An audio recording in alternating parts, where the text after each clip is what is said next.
guys, welcome to Queanbeyan this morning. I'm Kristy McBain, Labor's candidate in the Eden-Manaro by-election, and I'm joined today by two of Labor's Shadow Minister, Jim Chalmers and Stephen Jones. We've had some figures this morning in regards to small businesses and JobKeeper in Eden-Manaro.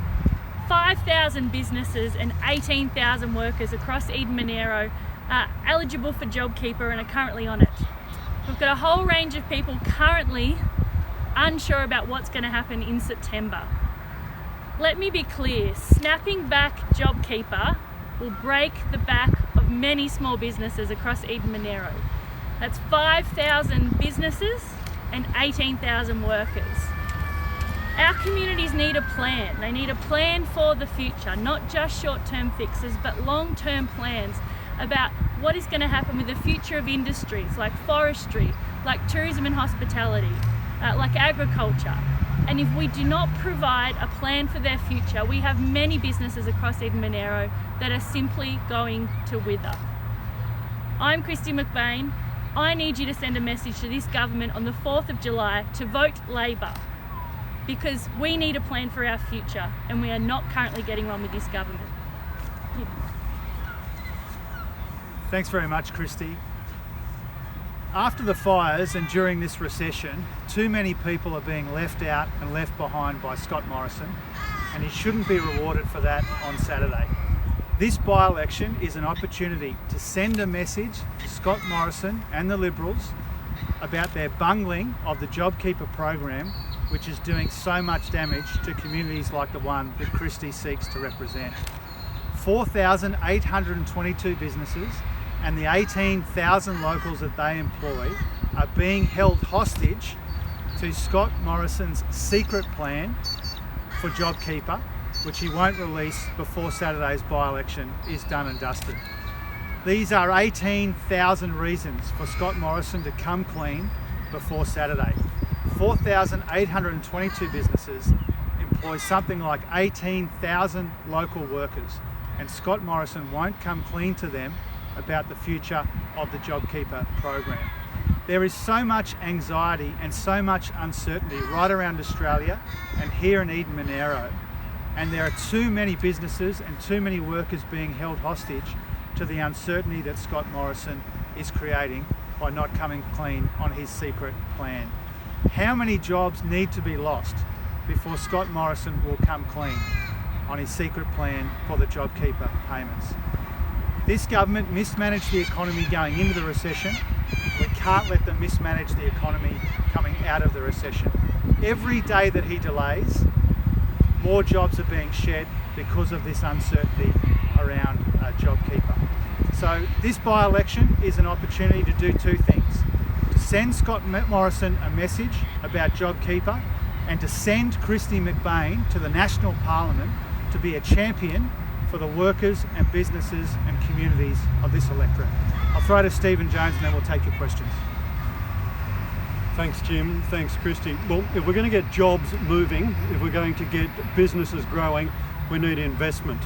And we know today that superannuation funds want to invest nearly $20 billion into the Australian economy, creating over 200,000 jobs. The thing that is putting this at risk is policy uncertainty. We know that Scott Morrison's got a plan for superannuation. He just won't come clean until after the Eden-Manaro by-election. Scott Morrison needs to come clean. We need jobs here in Eden-Manaro. We need certainty so that our superannuation funds can invest in the national interest and for the long term. 200,000 jobs at risk because of policy uncertainty. It's time that Scott Morrison got his foot off the throat of our superannuation funds so they can be investing for the long term and in the national interest, investing in infrastructure and creating jobs right here and right around the country. Any questions? You mentioned that jobs are being shed every day because of uncertainty. How do you quantify that? Well, we know that there are 4,822 businesses here in Eden-Manaro and something like 18,000 workers employed by those businesses and organisations. And every day it seems we turn on the radio or we turn on the news and we hear about more jobs being shed. Scott Morrison is creating a lot of the uncertainty in the economy by not coming clean about the JobKeeper program. We know from speaking to businesses locally and indeed around Australia that they need to know desperately what's going to happen with JobKeeper, what's going to happen with the various programs of support for the economy, because businesses are finding it hard to hang on, and so they need to know what the future looks like. There is so much anxiety, so much uncertainty. It's not too much for the Australian community, and particularly business and workers, to expect from this Prime Minister that he will level with them. Whether it's his secret plan for JobKeeper, his secret plan for super, secret plan to jack up the GST, we can't have a situation where people are left in the dark until after Saturday's by-election is done and dusted. The Prime Minister has consistently said it's a September deadline for the JobKeeper. Is that not enough clarity on these issues? Well, Scott Morrison said that he would come clean on JobKeeper in June, and then he worked out that the by-election wasn't until the first weekend in July, and so now we have all of this uncertainty. Once again, he's putting politics before people and their jobs. The only way for people in Eden-Manaro to send a message to Scott Morrison is to vote for Kristy McBain, because Kristy will stand up for the workers and businesses and communities of this electorate. She won't leave them in the dark or treat them like bugs like Scott Morrison is. It is well past time for people to understand what Scott Morrison's plans are for JobKeeper, what his plans are for super or to jack up the GST. He shouldn't be allowed to skate through this by-election without levelling with the Australian people about those things. Just on the PM's Snowy 2.0 announcement today, we've seen the federal approval for environment go through. Do you think it was rushed?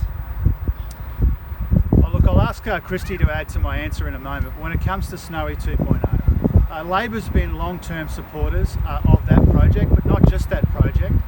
We understand, even if the Morrison government doesn't, that the future of energy relies heavily on the combination of renewables and storage.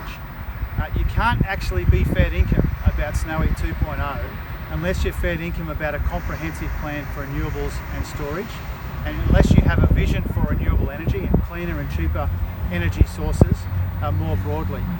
Anthony Albanese has offered to sit down in good faith with the Prime Minister to get in place more certain arrangements for investment so that we can get that cleaner and cheaper energy, create more jobs here in Eden-Manaro and around the country. And it's been disappointing that Scott Morrison hasn't grasped that opportunity to seek the common ground that the business community and the broader community needs when it comes to cleaner and cheaper energy and more jobs. I'll just see if Kristy wants to add from a local perspective. Thanks, Jim. From a local perspective, look, I welcome the announcement. I hope that there is going to be a jobs target, a local jobs target with that project. We met with Snowy Hydro executives a couple of weeks ago, and I did a tour of the T2 power station in December last year. It's a fantastic project for the region, but we should be talking about not just Snowy 2, but Snowy 3 and Snowy 4 as well. Let's create a pipeline of work in Eden-Manaro when we need it. We know we've been hit really hard with drought, with bushfires and now COVID-19, and here's an opportunity to really build a project in the region that could actually do some good for the long-term communities around the region, not just Snowy Monaro or Snowy Valleys, for the entire region. And that's why it has to be a long-term project, not just Snowy 2, but Snowy 3 and Snowy 4.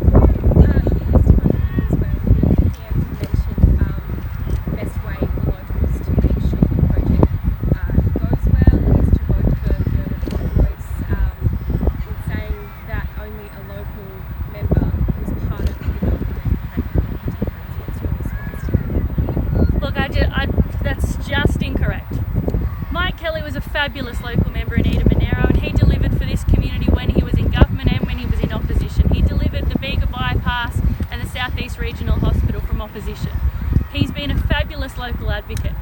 In my role, I have been a community advocate now for over 8 years. As Mayor of Bega Valley, I've worked with people of all sides of politics at different levels of government to get outcomes for my community. What you need to understand from regional communities is they want someone to speak up for them during a by-election, after a by-election, in a party room, whenever you can, because these people need a voice. They need a voice that will not shriek away from the big issues. They need a voice that will stand up for them, and they need somebody that knows exactly exactly what they're going through, and I'm best placed to do that for the entire community. What's the plan until Saturday for now? There'll be a lot of time on pre-poll. Hopefully at some point in time I'll get to see my family. But look, a lot of time on pre-poll, a lot of talking to constituents. Every vote is going to count in Eden-Manaro. Every town and village should count regardless of the size of their population, and it's going to be hard work right till the end.